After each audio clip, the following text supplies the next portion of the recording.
Ferrari changed their front suspension this year. That's a very radical change. And it's stupid because they did it without sim testing. They said, we're just trying something new because we want to win. Then they get rid of Sainz, who's probably the best driver on that team. And then they bring in Hamilton, who's 40-something years old. And now they have two guys on their team who are not leaders, who have no idea of what strategy is. Hamilton was telling the team, lead me on, guys, lead me on, guys. Oh, you're just admitting you're not a leader. Oh yeah, talk now, Kunle. You like Hamilton? I think Ferrari's they've got to sort out their team management off track. They made bad strategic decisions in regarding the drivers and when they should not come in on tires.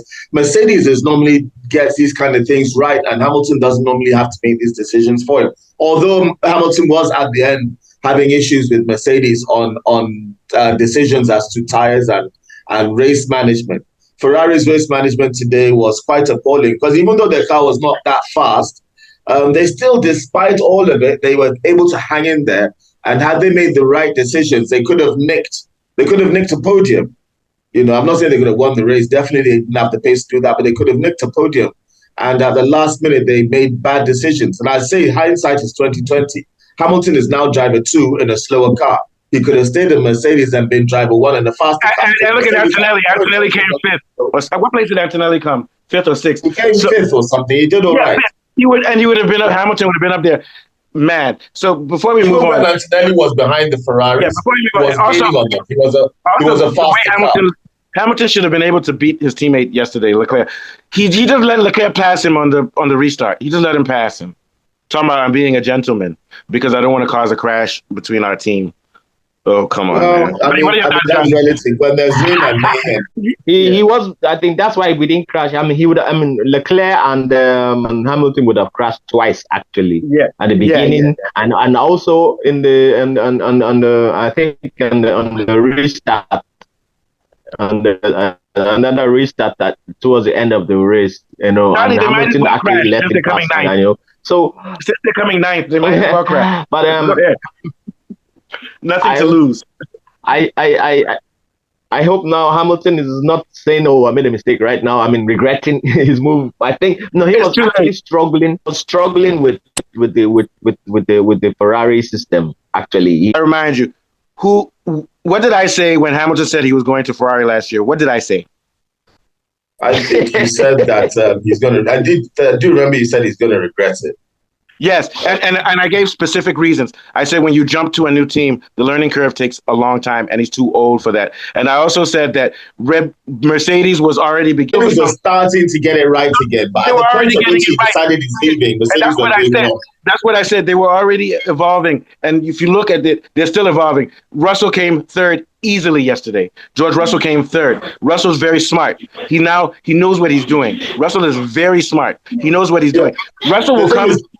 Russell should have come forward. Getting it right after he decided to go to Ferrari. Yeah, but here's the thing. He should know. They know their development. He's on the team. Their trajectory. They were having purposing problems the year before, but it was gradually getting better. And then he won in Silverstone.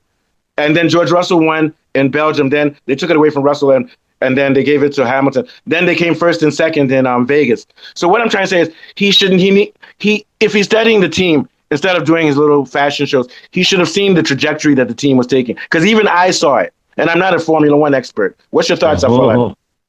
There are 2 things that I see that really affected Ferrari. The team chemistry was not quite there because we could see from radio communication that Hamilton was not happy with the timing of pit stops and even the choice of tires. So they're going to have challenges when it comes to the chemistry, the team chemistry. And then another important thing was, he was complaining that the wet switch and the braking systems were giving him issues, you know, and it made the driving a lot very, very uncomfortable. So it's going to take some time before he adapts. And by the time he adapts this season, he would have lost ground on. And also, his teeth will be longer too. You know what they say when you get older. He doesn't have time on his side. Time is not on his side. To be honest, something as basic as the wet switch. Something as basic as a wet switch. And I would imagine, so what was the pre-season testing all about? It was to get yourself familiarized with the car And then they made a lot of adjustments to suit his driving Do you know? style. Let me tell you something. Do you know that when Hamilton joined Ferrari, while the first 2 months in the winter, he was traveling all the world, meeting the Queen, meeting Silvio Berlusconi from heaven, even though he's dead, doing show. What I'm trying to say is that, and you know what Verstappen was doing? He was at home doing his sim racing. I'm being serious. You know you're going to a new team. He said he doesn't like sim. Well, that's unfortunate because in this day and age, you can't do testing on the track anymore because they don't allow it. He should have been. The problem with sim is the what ifs. What if I crash and die? At least when you're doing the sim, you know where the breaking points are. You can familiarize yourself with the track. Forget about the correlations. And the softwares for the sims have gotten a lot better with AI now. They are more accurate. Yeah, but is that fear of the danger? There's no danger with the sim that there is. Because what I'm trying to say is that you still learn things from the sim because you learn the tendencies of the track, where everything is. Now, there will be a gap between what the sim tells you and what you do in real life. But if you don't do any sim at all, the gap is going to be bigger. What do you think, Mr. Johnny? Oh, he's gone. I think the bigger problem with Ferrari is they didn't have pace. Oh, Johnny's back. Go on then. Oh, yeah, Mr. Johnny, what are your thoughts on the Ferrari thing? Sorry, I think you were breaking last time. Yeah, the Ferrari, man. I just know that if Hamilton doesn't get his act together, those Italians are they're gonna feed him to the lion. They're gonna talk. You know how these guys can be. They're racist too. Yeah, exactly. And they're gonna really insult his mama and his mama's mama, all that kind of stuff. You know, his mama's Wimbo. You mean his dad?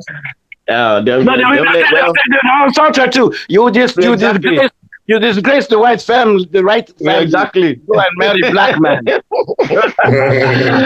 But that's going to be on our clips today. That statement I just made. Go ahead. Yeah, so I'm going to just see how it goes. I think next week, the race is next week as well. Yeah, China. I think it's more of the same. More of the same. I think Ferrari will do better though because it won't be raining, less chaos. I pegged them for coming 5th and 6th, most likely. What do you think, Johnny? Yeah. Verstappen will come first to win that race. Maybe we'll see. I expected Charles Leclerc to be in the top 5. Really, I was disappointed in this. Oh yeah, Leclerc is the bigger disappointment than Hamilton. No, yeah, I'm always expecting. No, he got somebody rammed him. I think Sonoda or so. Somebody clipped him at the back and then he spun. Oh yeah, so thank you. Yeah. So he would have been up there. But he should have done better in qualifying though, at least. Yeah, let's see. What place did Sonoda come overall? Yeah.